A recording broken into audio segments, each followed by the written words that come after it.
96ல் முதல் உத்தரவு, 2014 2017 வந்து 2வது உத்தரவு விளக்கு ஏற்றணும்னு சொல்லி, இப்போ 2025ல் நீதிபதி திரு ஜி.ஆர். சுவாமிநாதன் அவர்கள் கொடுத்த உத்தரவு 3வது உத்தரவு. ஜி.ஆர். சுவாமிநாதன் ஜட்ஜி இன்னைக்கு இமிடியேட்டா போய் இந்த கையில வாங்கி இந்த கையில உத்தரலாம் தரல. இவ்வளவு பெரிய டிராவல் நடந்திருக்கு. அப்போ திடீர்னு இப்போ இதெல்லாம் இப்போ உத்தரவுலாம் முடிஞ்சிருச்சு. இப்போ அவங்க செயல்படுத்த மறுத்துட்டாங்க. சரி, இப்போ இதோட இப்போ கேசஸை பத்தி டீட்டெயில்ஸ் உங்களுக்கு முடிஞ்சிருச்சு. இந்த உத்தரவு திரு நீதிபதி ஜி.ஆர். சுவாமிநாதன் அவர்கள் கொடுத்ததுக்கு அப்புறம் அவர் பிறப்பால் பிராமணருங்கிறதுனால அவர் எதுவும் வந்து எவ்வளவு சொன்னாலும் வந்து வாய் மூடிட்டு இருப்பாரு, பேச மாட்டாருங்கிறதுனால குறிப்பிட்ட திராவிட முன்னேற்ற கழக அரசாங்கம் இத ஒரு தனக்கு ஒரு அனுசரணையா உள்ள சில அமைப்புகள் மூலமாவோ இல்ல தனிப்பட்டோ இல்ல அவங்களாவோ நேரடியாக அந்த நீதிபதி மேல பிறப்பால உள்ள சமூகத்தை வந்து பயன்படுத்தி அவரை வந்து பல்வேறு விஷயங்களை வந்து அவரை மன உளைச்சலுக்கு ஏற்படுத்துற மாதிரி வந்து மீடியால சொல்லியும் இது சம்பந்தமா வந்து பல்வேறு டிபேட்ஸ் ரொம்ப ஒரு மோசமான வார்த்தைகள் சொல்லியும் ஒரு நீதிபதி தீர்ப்பு வந்து இவ்வளவு நான் சொன்ன இவ்வளவு பெரிய டிராவல் நடந்திருக்கு இந்த தீர்ப்பு இந்த வழக்குகள்ல இதையுமே வந்து கொண்டு போகாம அவங்களுக்கு வாய்க்கு வந்த விஷயங்களை வந்து சொல்றது மிகவும் கண்டிக்கத்தக்கது, அருவருக்கத்தக்கது. நீதிபதிக்கு நீதிமன்றத்துக்கு கொடுக்குற நீதி பரிபாலன முறைக்கு கொடுக்குற மிகப்பெரிய ஒரு அச்சுறுத்தல் இது ஒண்ணு. 2வது விஷயம், இது கொஞ்ச நாள் முன்னாடி இன்னொரு நீதிபதி ஒரு உத்தரவு கொடுக்குறாங்க தாவக பிரச்சனையில. அப்போ அந்த நீதிபதியை பத்தி ஒரு விஷயத்த சொல்லிட்டாங்கன்னு இதே தமிழ்நாடு அரசாங்கத்துடைய காவல்துறை எவ்வளவு வேகமா போய் மீடியால சோசியல் மீடியால போட்டவரை வந்து அரெஸ்ட் பண்ணாங்க, பிரச்சனை பண்ணாங்க, எல்லாமே நீங்க வந்து பார்த்துட்டு இருப்பீங்க. இப்ப இத்தனை முறை நடந்திருக்கு.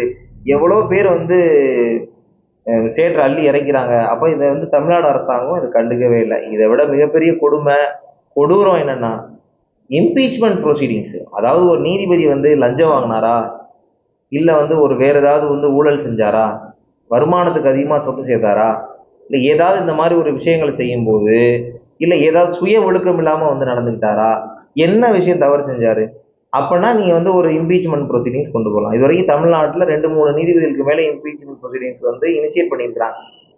அதெல்லாம் என்னென்னலாம் நீங்களே வரலாறுல திருப்பி வந்து பாத்துங்க, அது என்னென்ன காரணங்கிறது.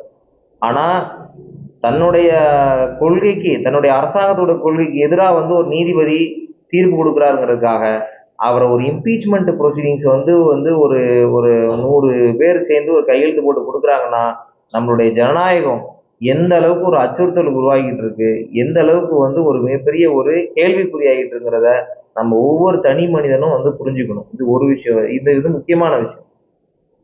இந்த இம்பீச்மெண்ட் ப்ரொசீடிங்ஸை பொறுத்த வரைக்கும் இது நாளைக்கு சக்ஸஸ் ஆகுமா இல்லை வந்து லாஸ் ஆகுமான்னு எல்லாமே நம்மளுக்கு தெரியும். மேக்ஸிமம் இது லாஸ் ஆகுது. இதுல வந்து ஒன்றும் அவங்களால ஒண்ணுமே செய்ய முடியாது. ஆனால் ஒரு நேர்மையா ஒரு களங்கம் இல்லாம ஒரு ஏன்னா இது வந்து நான் ஒரு மதுரை உயர்நீதிமன்ற வழக்கறிஞரா சொல்றேன், மற்ற வழக்கறிஞர்களுக்கு இது தெரியாது. அந்த நீதிபதி தனி நீதிபதி திரு ஜி.ஆர். சுவாமிநாதன் அவர்கள் இன்னைக்கு நேற்று கிடையாது, ஒரு கிட்டத்தட்ட 8 வருஷமா வழக்கறிஞரா இருக்கும் போதே எந்த அளவுக்கு டெடிகேட்டடா இருந்தது எனக்கும் தெரியும். நீதிபதியா இருந்ததுக்கு அப்புறம் கிட்டத்தட்ட பல மணி நேரம் அவர் வந்து உழைக்கிறது பல பேருக்கு தெரியும். எவ்வளவோ ஆர்டர்ஸ், எவ்வளவோ ரிப்போர்ட்டபிள் ஆர்டர்ஸ், எவ்வளவோ ரிலீஃப் அவர் வந்து மக்களுக்கு கொடுத்துருக்குறாங்க. தேசத்துக்கும் இந்த மக்களுக்கும் வந்து அவ்வளோ ஒரு சேவை செஞ்சிருக்காரு. காலையில 9:30 மணிக்கு உட்கார ஆரம்பிச்சிருக்காரு. நைட்டு 9:30 மணி வரைக்கும் சம்டைம்லாம் வந்து உட்கார்ந்து தீர்ப்புகள் கொடுத்துருக்காரு. கிட்டத்தட்ட எவ்வளவோ உத்தரவுகள் கொடுத்துருக்காரு. ஆனா தன்னோட அரசாங்கத்தோட கொள்கைக்கு எதிரா இப்படி வந்து உத்தரவு கொடுத்தாருங்கிறதுனால இப்படி ஒவ்வொரு நீதிபதிக்கு எதிராகவும் இந்த மாதிரி வந்து ஒரு ஒரு மனு கொடுக்க ஆரம்பிச்சாங்கன்னு சொன்னா நீதிபதிகள் இது வந்து உயர்நீதிமன்ற நீதிபதிக்கே இந்த ஒரு ஒரு ஒரு பிரச்சனைன்னு சொன்னா இவர் கீழே டிஸ்ட்ரிக்ட் ஜட்ஜ் இருப்பாங்க, அதுக்கப்புறம் சப் ஜட்ஜ் இருக்காங்க, மேஜிஸ்ட்ரேட்ஸ் இருக்கிறாங்க.